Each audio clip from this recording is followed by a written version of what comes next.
네, 오늘은 마태복음 25장 1절에서 13절에 있는 말씀을 본문으로 해서 재림 준비, 기름 준비, 재림 준비, 기름 준비라는 제목으로 우리 예수님 재림 이야기를 좀 해보도록 하겠습니다. 여러분 성경책은 마태복음 25장을 펴놓으시면 되겠습니다. 마태복음 22장을 다 피셨지요. 여러분 인생을 살다 보면 여러 가지 중요한 질문들을 들을 때가 있죠. 여러분 그러면 인생에서 여러 가지 질문들 중에 가장 중요한 질문은 무엇일까요? 다양한 질문도 있겠지만 제 개인적으로는 요 세 가지가 중요한 질문인 것 같아요. 우리는 왜 태어났는가? 이게 되게 철학적 질문이거든요. 하나님 모르는 사람들은 도대체 내가 왜 태어났지라는 질문을 참 많이 합니다. 두 번째는 우리는 왜 살아야 하는가? 태어난 건 태어난 건데 우리 왜 살아야 되지라는 질문들을 많이 하죠. 그리고 세 번째는 우리는 어떻게 살아야 하는가? 1번, 2번은 되게 답하기가 쉽습니다. 우리는 왜 태어났습니까? 예수님을 믿고 구원받기 위해 태어났습니다.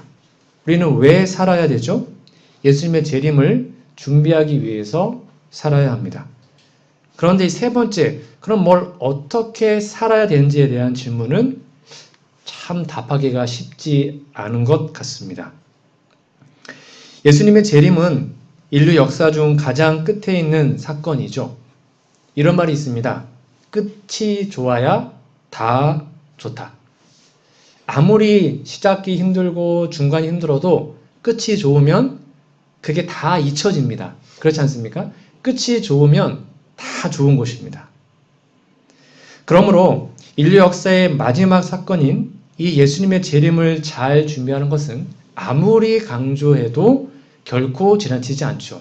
그래서 우리 교회는 이 재림이 너무 중요하니까 아예 교회 이름에다가 재림을 넣어뒀죠. 그만큼 중요한 게 예수님의 재림입니다. 아마 제가 대학교 때였을 것 같아요. 고등학교, 대학교 때 한 20년, 30년 전에 우리 전국적으로, 여러분 기억하시는지 모르겠지만 전국적으로 우리 안식일마다 모든 교회에서 함께 외쳤던 구호가 있습니다. 자, 한번 해볼게요. 주님 오십니다. 다 기억하고 계시네요. 한참 외치지 않았습니까? 주님 오십니다 하면 준비합시다 이렇게 했습니다. 그게 전국의 모든 교회가 뭔 캠페인을 했었는지 모르지만 모든 교회만 안식일날 목사님이 다녔으면 자, 여러분 주님 오십니다 하면 준비합시다 이렇게 외쳤던 제 기억이 있습니다. 여러분 그게 벌써 한 20년 30년 전 이야기거든요. 자 그럼 여러분 준비 다 되셨습니까? 하고 있습니다. 아니 우리 30년 전부터 준비합시다 그랬잖아요. 그러면 준비 다 끝난 거 아닙니까? 이 구호대로 우리가 정말로 준비를 마쳤는가? 그리고 오늘 예수님이 재림하신다면 진심으로 손을 들고 하나님 빨리 오세요라고 우리가 말할 수 있는가? 그럼 아직도 이렇게 조금 이 대답하기가 좀 속된 말로 거시기 하다면 아직도 재림의 준비가 안 된 것 같다면 여러분 언제쯤이면 준비가 다 될 것 같으세요? 하나님이 몇 년 더 주면 될 것 같습니까? 한 10년이면 될까요?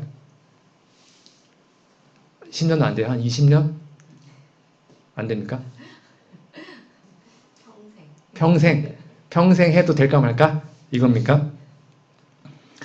그럼 도대체 재림 준비를 위해서 무엇을 얼마나 더 준비해야 될까요? 오늘 당장 예수님이 오셔도 진심으로 예수님 진짜 빨리 오세요 라고 말해야 되는데 그럼 얼만큼 준비해야 진심으로 그 기도를 드릴 수 있을까요? 제가 처음에 말씀드린 것처럼 끝이 좋아야 다 좋은 것입니다. 저도 모태신앙이고 우리가 평생 예수님의 재림을 고대한다는 재림 성도로 살아왔는데 끝이 재림을 맞이할 수 없다면 이거 정말 허망한 인생 아닙니까? 우리는 반드시 예수님의 재림을 맞이해야 합니다. 그것도 구원받은 무리에서 말이죠. 저는 오늘 예수님의 재림을 성공적으로 준비하기 위해서 반드시 알아야 하는 세 가지의 중요한 질문과 답을 통해 하나님의 뜻을 좀 알아보고자 합니다. 자, 아까 말한 것처럼 신앙에서 가장 중요한 질문은 첫 번째, 재림을 위해서 무엇을 준비해야 하는 것입니다. 즉, 재림 준비의 본질이 뭐냐라는 거예요. 본질. 두 번째는 예수님의 재림을 어떻게 준비해야 되는가? 방법이죠. 그리고 세 번째는 예수님의 재림을 왜 준비해야 하는가입니다. 이유와 목적이죠. 아마 여러분 세 번째 질문에 대해서는 누구나 쉽게 대답할 수 있을 겁니다. 재림을 왜 준비해야 됩니까? 그래야지 우리가 구원받아서 하늘 갈 수 있기 때문입니다. 그러니까 왜 준비하는지에 대해서는 너무 쉬운 답을 할 수 있어요. 여러분 그런데 이 첫 번째 질문과 두 번째 질문에 대해서는 대답하는 게 쉽지가 않아요. 그럼 여러분 재림을 위해서 뭘 준비해야 합니까? 우리 지금까지 예수님의 재림을 준비하기 위해서 품성이 변화되어야 한다라고 수도 없이 들었고 저도 설교해 왔습니다. 그래서 안식일을 성수하자, 11주 생활, 아침 저녁 예배, 성경 통독, 기억절 암송, 제자 훈련, 구역반 활동, 식생활 개혁, 전도 활동 이런 것들을 해야 한다라고 배워왔습니다. 여러분 그런데 이러한 신앙의 항목들이 어떨 때는 잘 돼요. 근데 또 어떨 때는 잘 되지 않을 때가 있어요. 그래서 오늘 아침에 말씀을 쭉 많이 보고 기도하고 딱 하루 시작하면 오늘 하나님 다 함께 하시는 것 같은데 아침 너무 바빠가지고 말씀도 못 보고 나오기 전에 부부싸움 대판하고 그리고 밖에 나오면 내가 이래갖고 구원받을 수 있을까? 이런 생각을 할 때가 있지 않습니까? 자, 그러면 이 두 번째 질문인 어떻게 준비해야 하는가? 또 힘든 문제이지만 어디까지 준비해야 되나 이거예요. 어디까지? 많은 사람들이 이게 고민이에요. 그럼 도대체 품성 개발이 뭐 어디까지 돼야 되는 거지? 그래서 많은 사람들이 10년, 20년 아직 멀었어요. 아직 준비 중에 있어요. 라고 말한 이유가 그럼 뭐 어디까지 우리가 도달해야 하늘을 갈 수 있을까라고 고민하는 겁니다. 많은 분들이 이렇게 얘기합니다. 이 세상에서 예수님처럼 완벽한 품성을 누가 개발할 수 있습니까? 예수님이 표준이니까 예수님만 바라보고 그냥 믿음으로 맡기면 되죠. 라고 얘기하죠. 여러분 그 말씀에 동의하시는지요? 만약 그렇다고 한다면 왜 그렇게 믿고 있는데 내 마음속에는 구원 문제에 대해서 두려움이 있을까요? 왜 구원의 확신이 많은 사람들이 없을까요? 그럼 그렇게 그냥 열심히만 하면 그냥 예수님 우리의 표준이시니까 열심히만 하면 언젠가는 우리의 품성이 다 변화될까요? 일생 동안 믿음과 성화의 작업을 한 서기관과 바리새인들은 단 1%의 의도 얻지 못했습니다. 여러분 바리새인과 십자가의 강도를 조금 비교해 보겠습니다. 이 바리새인 중에 대표적인 인물이 요한복음 3장의 니고데모이죠. 여러분 아시죠? 니고데모는 성경을 다 외우는 사람이었습니다. 성경 박사였거든요. 여러분 구약을 다 외웠다고요. 통으로. 그리고 일주일에 2번씩 금식하고요. 11조 철저히 냈고요. 정말 우리가 범접할 수 없는 신앙의 경지에 이른 사람이 니고데모였어요. 그런데 그 사람이 예수님 앞에 왔을 때 예수님이 뭐라 그랬어요? 너 거듭나야 돼. 너 아직 하늘 못 갈 것 같은데? 이렇게 얘기해서 이 니고데모가 충격을 받습니다.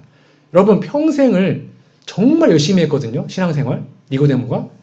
근데 구원이 없었어요.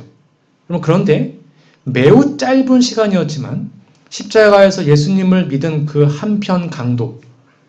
이 사람은 100%의 의를 얻고 구원을 받았습니다.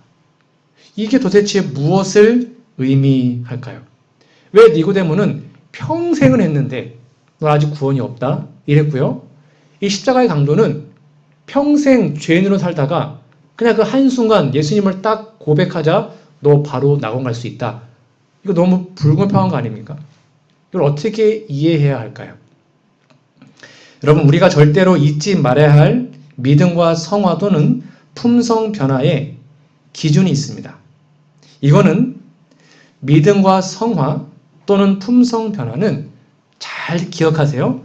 오랜 시간을 투자하여 변화된 어떤 양적 개념이 아닙니다. 만약에 믿음과 성화가 시간 투자 대비 비례하는 양적 개념이라면 교회 오래 다니는 사람들이 제일 믿음이 좋아야 합니다. 그렇지 않습니까? 양적 개념이라면. 그리고 초신자가 제일 믿음이 없어야 합니다. 근데 그렇지 않잖아요.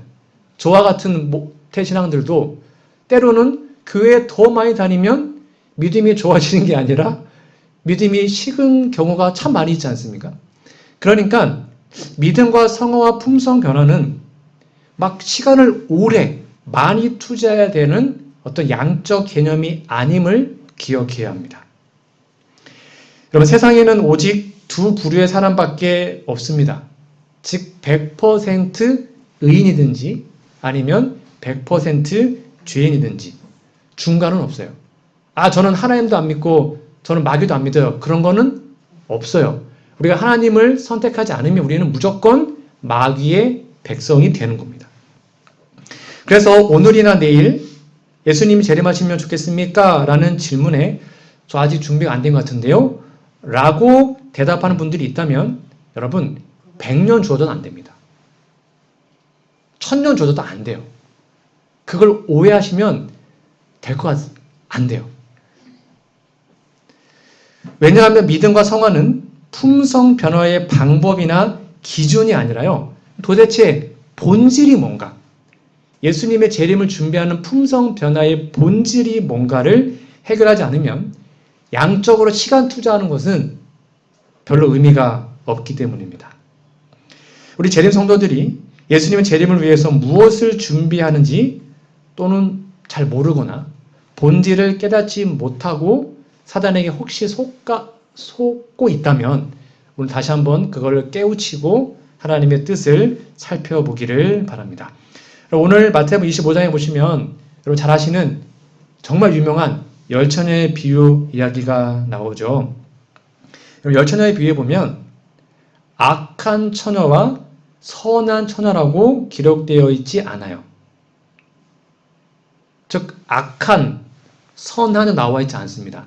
이 열처녀의 특징이 뭐였습니까? 슬기로운 처녀와 미련한 처녀입니다.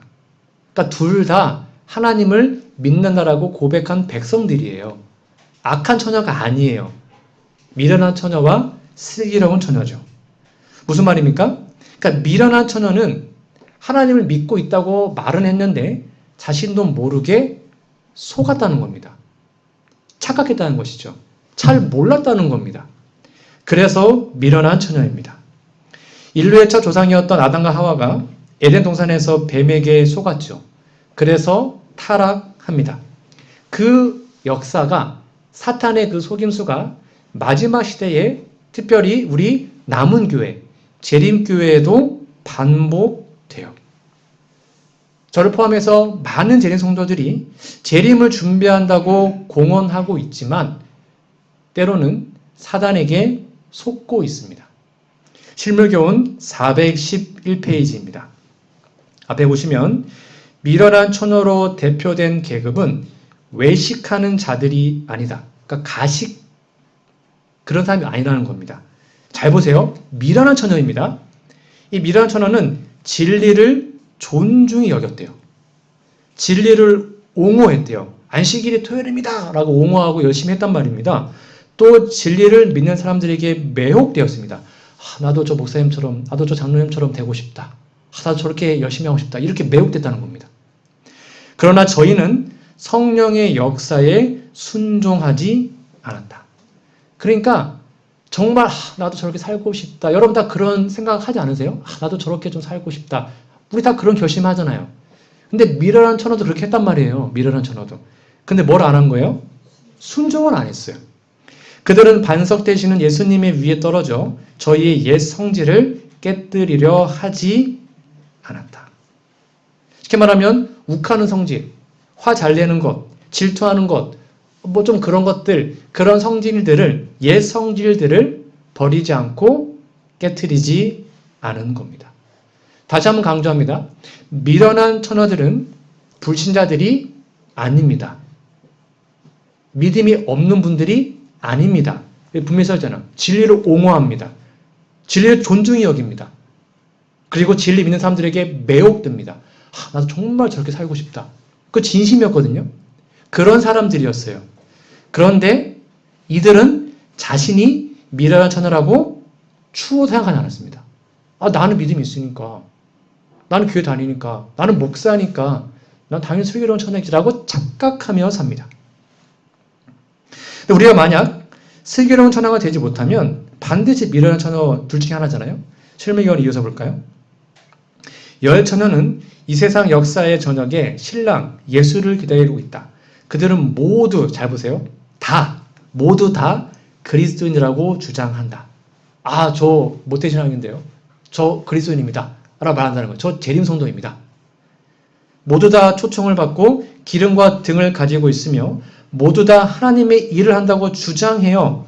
그러니까 겉보기 보이는 똑같다는 것입니다. 구별이 안 돼. 우리는 구별할 수가 없어요. 다 믿음 있다고 말을 하고 있으니까. 그들 모두는 그리스도의 재림을 기다리는 것처럼 보이지만 우리들이 볼 때요. 근데 하나님이 볼 때는 그 중에 5은 준비되지 않아요. 이거 심각한 거 아닙니까? 50%가 준비가 안 된 거예요. 그 5은 놀라 당황하면서 연회장 밖에 있게 될 것이다.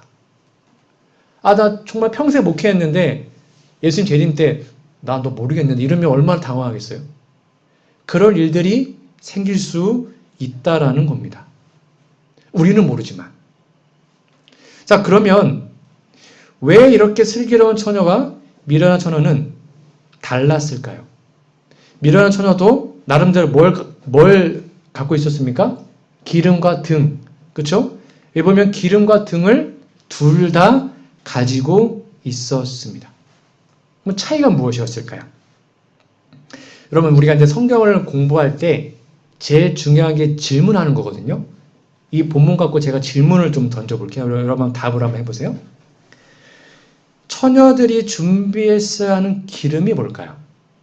한번 생각해 보세요. 미련한 처녀들이 기름을 준비하지 못한 이유는 뭘까요?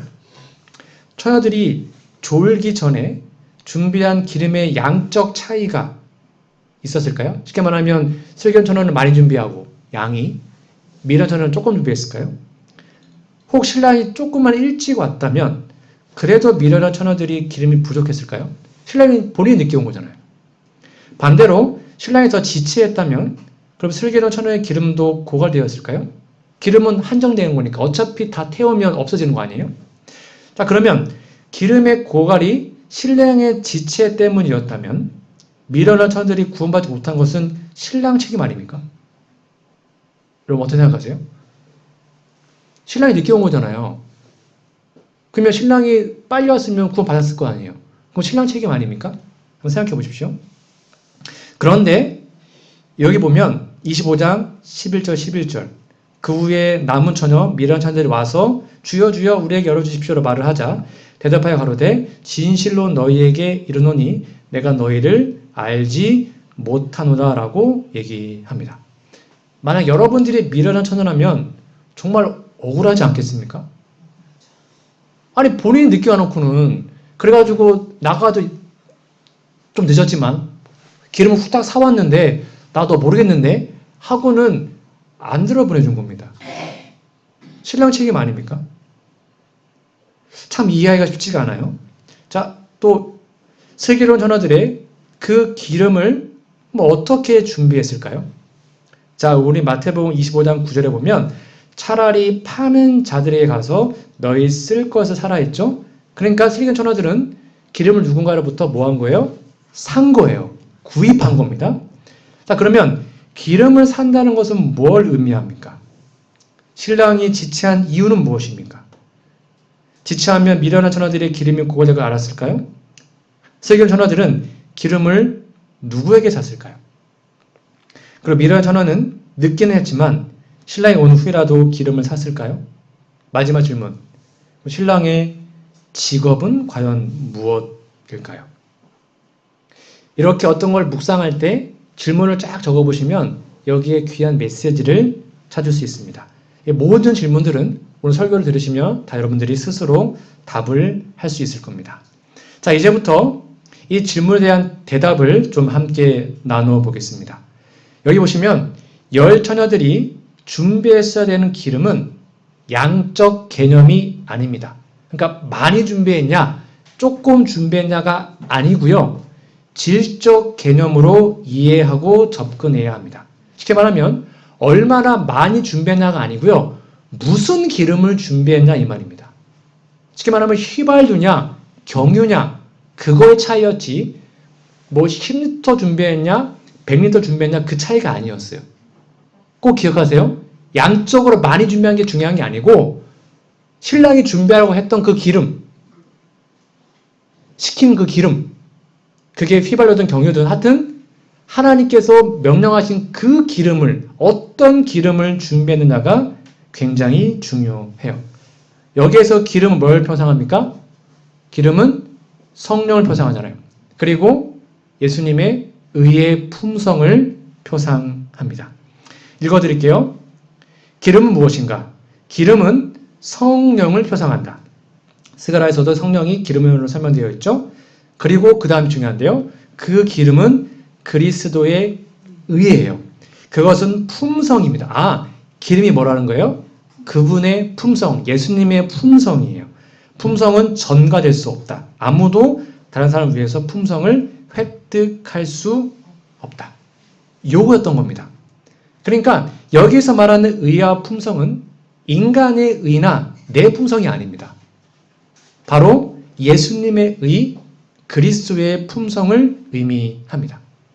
그러니까 미련한 처녀와 슬기로운 처녀의 차이점은 슬기로운 처녀는 100% 예수님의 의의 기름, 그 품성을 소유했고 미련한 처녀는 그분의 품성을 뭐 50%만 소유한 것이 아니었어요. 슬기로운 처녀는 100% 예수님의 의의 기름이었고요. 미련한 처녀는 0% 본인의 의의 기름, 본인의 품성이었으니까 기름 자체가 달랐던 겁니다. 여러분, 이 개념이 굉장히 중요합니다. 전혀 다른 기름을, 전혀 다른 품성을 가지고 있었어요. 자, 그럼 여러분, 여기 슬기로운 처녀들은 기름을 날마다 샀다 그랬죠. 그럼 누구한테 기름을 샀을까요? 기름이 예수님의 품성이라니까요. 그러면 기름을 누구한테 샀을까요? 예수님한테 산 거예요, 예수님한테. 예수님의 직업이 뭐라고요? 기름 장수예요. 예수님 직업이 기름 장수라고요. 그러니까 왜 아까 그 주인이 예수님이 미련한 처녀에게 나 너를 모른다라는 이유가 뭐냐면 미련한 처녀는 한 번도 기름 장수한테 가서 기름을 사본 적이 없어요. 그러니까 당연히 모르죠. 근데 슬기로운 처녀는 날마다 기름 장수 예수님께로 가서 기름을 산 거예요. 그러니까 예수님이 그를 알았던 거죠. 진짜로 만났으니까. 목사에 보낸 권면입니다. 그 기름은 그리스도의 의라 그랬고요. 계시록 3장 18절에 보면 이 라오디게아 교회의 권면입니다. 내가 너를 권하노니 내게서 불로 연단한 금을 사서 부유하게 하고 여기 보십시오. 흰 옷을 사서 입으랍니다. 옷을 사 입으래요. 그래서 벌거벗은 수치를 보이지 않게 하라 그랬죠. 그리고 이 부분을 여기 보시면 화eit 주석에 보면 3장 18절을 흰 옷을 뭐라고 해석합니까? 그리스도의 의를 나타내는 흰 옷이다. 요게 슬기로운 처녀가 준비한 기름입니다. 그러니까 이 옷을 사서 입어야 되는 겁니다. 이게 바로 슬기로운 처녀가 날마다 그 기름 장수 예수님께 가서 옷을 사서 입었던 거예요. 여러분, 그러면 흰 옷은 품성 가운데 들여올 수 있는 그리스도의 의를 말한다라고 말합니다. 그래서 있죠. 맨 마지막 우리는 하늘의 배틀에서 짠 의의 옷 곧 흠없는 그리스도의 의를 받아야 한다. 저희가 화요일날 이미 다 공부한 내용입니다. 우리는 그것을 사 입어야 됩니다. 여러분, 그러면 기름을 사라고 예수님께 갔어요? 그럼 뭔가를 예수님께 드려야 됩니다. 사입으려면 뭔가를 줘야 옷을 주는 거잖아요. 우리한테. 그러면 우리가 기름 장수한테 줄 수 있는 화폐, 무엇을 드려야 할까요? 기름을 살 수 있는 화폐가 뭡니까? 그게 바로 죄라는 겁니다. 우리의 죄를 드리는 거예요. 여러분, 다 부자들이십니다. 우리는 죄가 많거든요. 우리는 죄의 공장이거든요. 너무 죄가 많아요. 얼마나 감사한지 몰라요. 돈이 많으니까 다 드리면 하나님은 옷을 다 주시는 거거든요. 이 부분을 되게 중요하게 이해하셔야 되는데요. 여기가 정례의단 아시죠? 생의 빛, 즉 하나님께로 가는 방법, 계단입니다. 우리 1챕터부터 13챕터까지가 우리가 예수님을 만나는 계단이거든요. 근데 그 계단의 5번째 챕터가 헌신입니다. 헌신 파트예요. 여러분, 헌신이 뭡니까? 여러분, 지금까지 헌신을 어떻게 이해하셨습니까? 막 우리의 전 재산 다 바치고 일주일 내내 막 봉사하고, 물론 그것도 헌신일 수 있겠죠. 근데 하나님께서 우리에게 요구하시는 헌신이 뭘까요? 여기 써 있습니다. 우리의 죄, 우리의 마음을 바치는 게 헌신이에요. 이렇게 써 있습니다. 영감의 글입니다. 하나님께서는 우리가 가지고 있어서 가장 유익할 것은 아무것도 버리기를 요구하지 않으신다. 그러면 우리가 모든 것을 버린다고 하는 그 버리는 것은 무엇인가? 곧 죄가 더러워진 마음이니 이것을 예수의 피로 깨끗이 씻어 순결케 하여 그의 비할 데 없는 사랑으로 구원받는 바 되기 위하여 그에게 바치는 것이다. 여러분, 하나님께 헌신 드리는 게 너무 쉽습니다. 우리가 아침마다, 저도 매일 기도하거든요. 우리 아침마다 헌신 기도하셔야 됩니다. 그게 뭐라고요? 하나님, 저의 부족한 이 죄된 마음을 하나님께 드립니다. 하나님, 저의 마음을 받으시고 저에게 하나님의 의로운 옷을 선물로 주시옵소서. 그러면 하나님이 여러분의 마음을 받으시고 여러분의 죄를 받으시고 그 즉시 뭘 주시는 거예요? 의의 옷을 주셔요. 그러면 우리가 그 일을 아침에 진심으로 했다면 오늘 예수님 재림하면 우리는 하늘에 갈 수 있는 거예요. 그러니까 재림 준비는 어려운 게 아니에요. 우리가 아침마다 하나님께 우리의 죄된 마음을 드리고 우리의 자아를 굴복하고 이제 오늘 하루 종일 하나님의 뜻대로 순종하겠습니다라고 결심하고 그분의 의의 옷을 믿으면 오늘 재림 준비 끝난 것입니다. 이거를 매일 하는 거예요. 여러분, 헌신이 쉬워요, 어려워요? 쉬운 것입니다. 제가 어렸을 때 우리 아이들을 키울 때 저희 집사람이 이제 아이들이 똥을 싸지 않습니까? 기저귀에다가. 그러면 아이들을 훈련했습니다. 똥을 싸면 엄마 부르지 말고 아빠를 불러. 왜 이게 기저귀 하기 이게 귀찮잖아요. 그러면 애들이 똥을 싸면 아빠 똥! 이래요. 그러면 제가 불이나게 달려가지고 똥기저귀를 여러 번 갈아줬습니다. 여러분, 애들이 똥 싼 거를 부끄러워합니까? 자랑해요. 아빠 똥 쌌다고! 그러면 가가지고 똥 갈아줘야 되는 겁니다. 왜 그럴까요? 내 새끼니까, 내 자식이니까 아빠 저 똥 쌌어요. 치워주세요. 그러면 두말 없이 씻어줍니다. 여러분, 그런 마음 하나님께 기도하는 거예요. 하나님,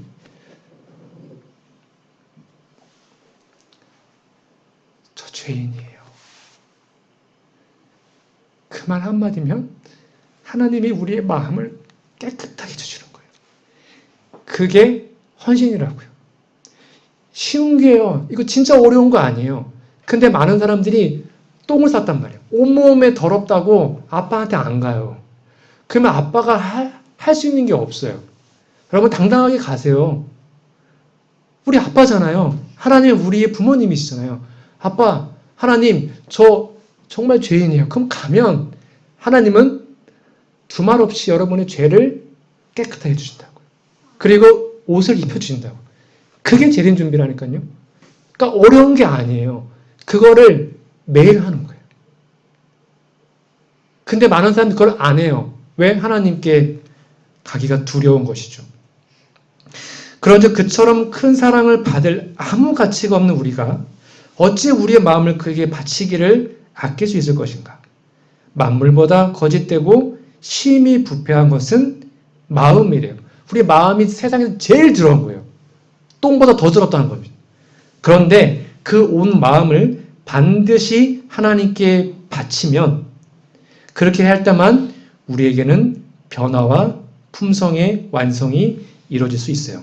만약 그렇게 우리가 안 하잖아요? 그럼 우리를 하나님의 형상으로 회복시키는 그 변화가 우리에게 결코 생길 수가 없는 겁니다.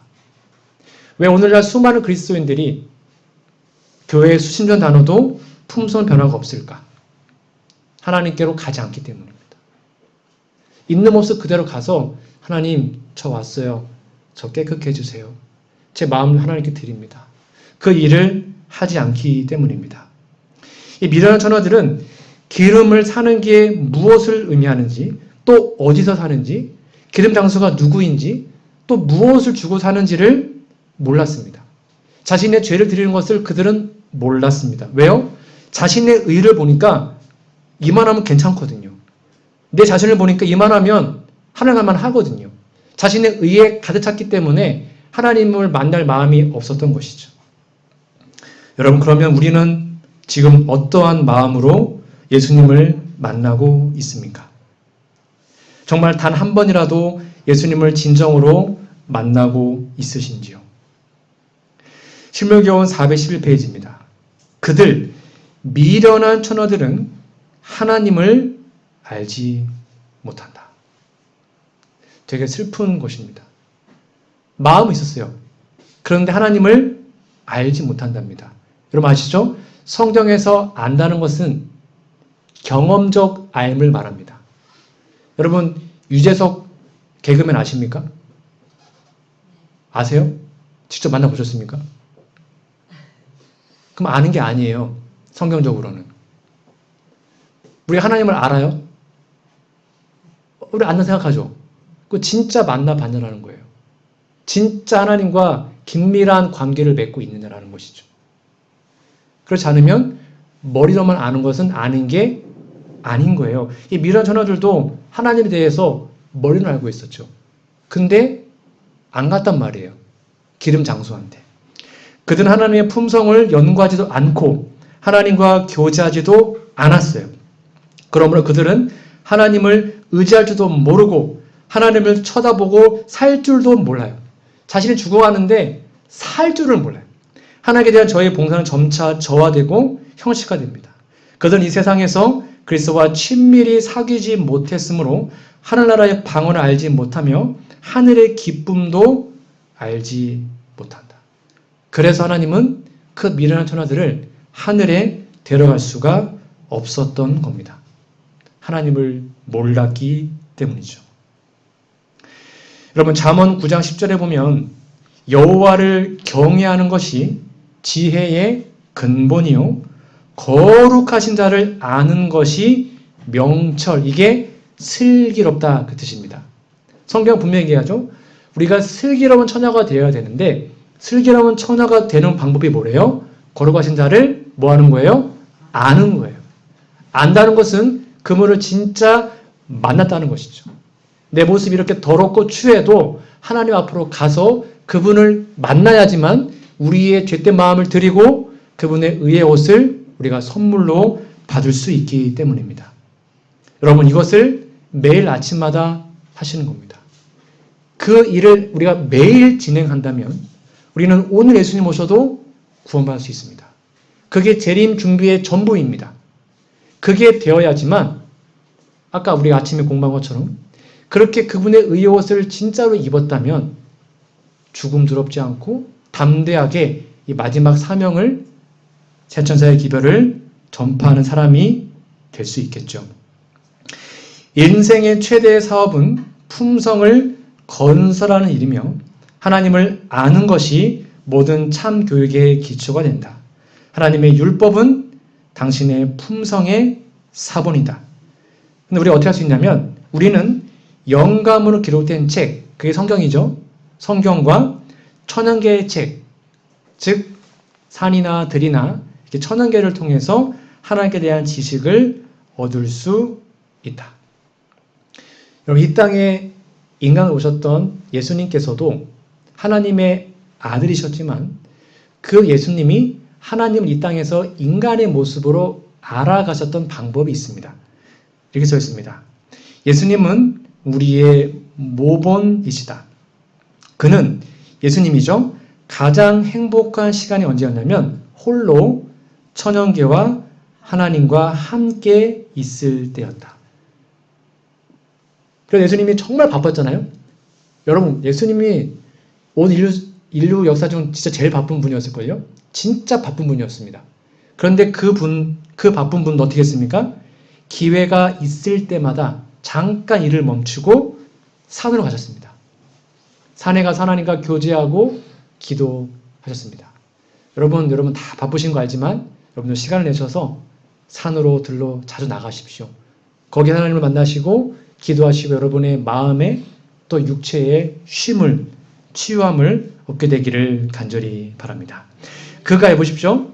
예수님이 우리와 같은 방식으로 지식을 얻으셨기 때문에 그가 그처럼 성경에 정통하신 사실은 그가 소년시대에 하나님의 말씀을 얼마나 부지런히 연구하셨는지를 보여준다.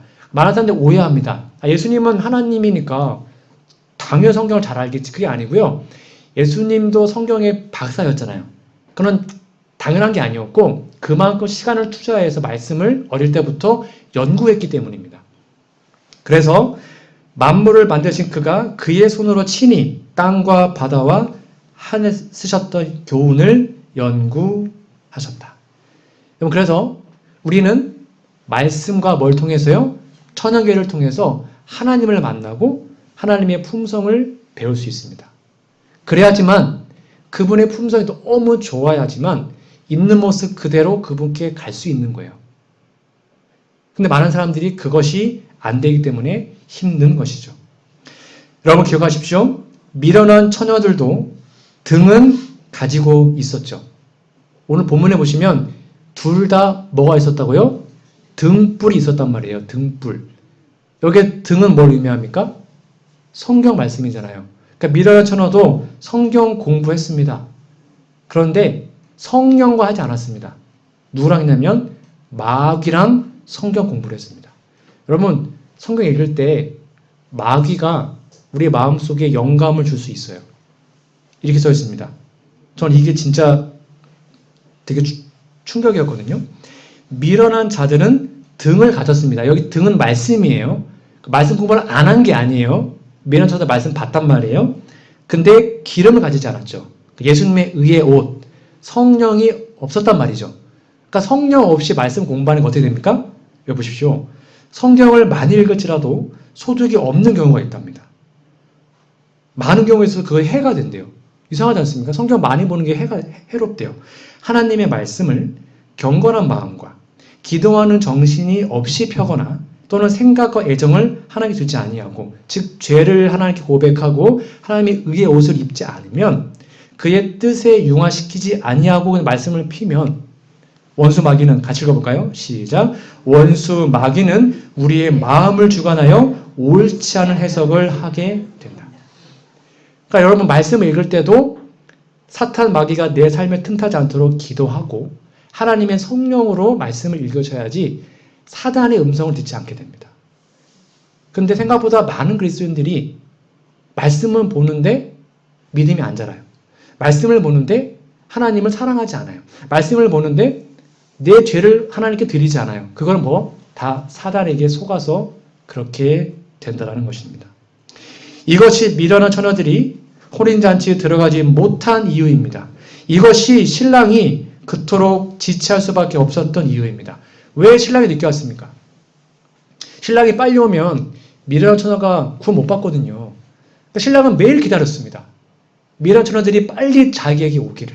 나한테 와야 내가 기름을 주는데, 나한테 와야 옷을 주는데 미련한 처녀가 아무리 기다려도 안 오는 거예요. 왜 예수님이 지금 재림을 계속 늦추실까요? 왜 재림을 이렇게 지체하실까요? 바로 저와 여러분 때문입니다. 우리들이 하나님으로 가서 예수님을 만나고 그분의 옷을 입어야 되는데 그걸 안 하고 있으니 하나님이 이 땅에 올 수가 없는 겁니다. 세상이 악해서가 아닙니다. 우리가 준비되지 못해서인 것이죠. 베드로후서 3장 9절입니다.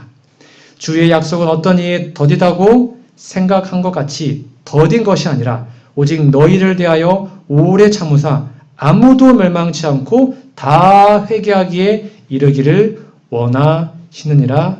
아멘. 미련 천하가 가졌던 그 기름은 신랑이 오면 바닥날 수밖에 없는 자신의 의였습니다.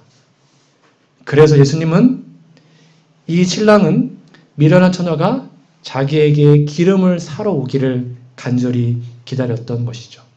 여러분, 이제 우리는 그 모든 것보다 매일 아침마다 반드시 여러분의 마음과 여러분의 죄를 하나님께 온전히 드리고 그분의 의의 옷을, 그 기름을 매일 받으셔서 그날 하루하루가 정말로 기쁘고 행복하고 예수님의 재림을 완벽하게 준비된 주님의 자녀로 살아가시기를 간절히 바랍니다.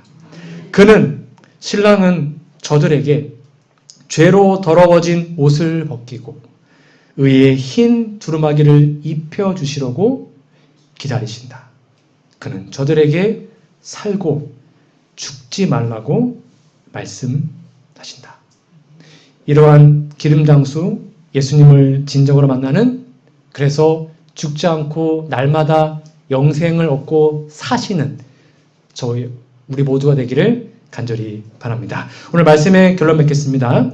저는 오늘 마태복음 25장 1절에서 13절 말씀을 본문으로 해서 재림 준비, 기름 준비라는 제목으로 하나님 말씀을 드렸습니다.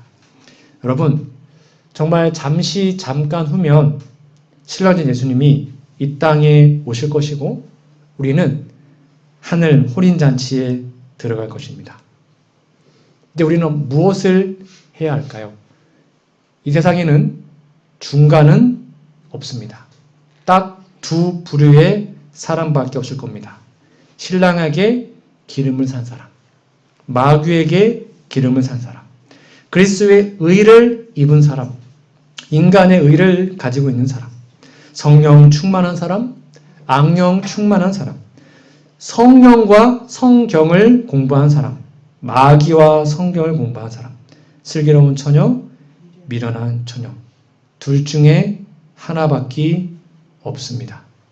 여러분, 다시 한번 절대로 사단에게 속지 마시고 성령의 깨우치심을 받으셔서 여러분의 진짜 모습을 보시기 바랍니다. 내 모습이 더럽고 추하고 온통 똥 범벅이는 그런 죄인임을 여러분 감사하십시오. 그러면 그 모습 그대로 예수님께로 가시면 됩니다. 그 여러분의 죄된 마음을 드리면 예수님은 여러분에게 의의 옷을 그 즉시 주시는 겁니다. 그것이 바로 진정한 재림 준비임을 여러분 다시 한번 기억하시고, 이제 정말 시간이 없습니다. 내일은 우리의 날이 아닙니다. 오늘 우리에게 주신 이 귀한 시간을 활용해서 우리는 예수님을 만나야 합니다. 돈 필요 없습니다. 여러분의 죄 드리면 됩니다. 그게 최고의 헌신입니다. 그래서 내가 너희를 알지 못한다라는 이런 충격적인 선언이 우리에게 임하지 않기를 간절히 소망합니다. 마지막으로 큰 소리로 구호 외쳐보도록 하겠습니다. 제가 주님 오십니다 하면 여러분 기름 준비합시다. 로 크게 외쳐주세요. 주님 오십니다. 기름 준비합시다. 날마다 기름 준비하셔서 그 예수님의 재림에 꼭 하늘에 이르는 모두가 되기를 간절히 바라며 오늘 말씀을 마치겠습니다.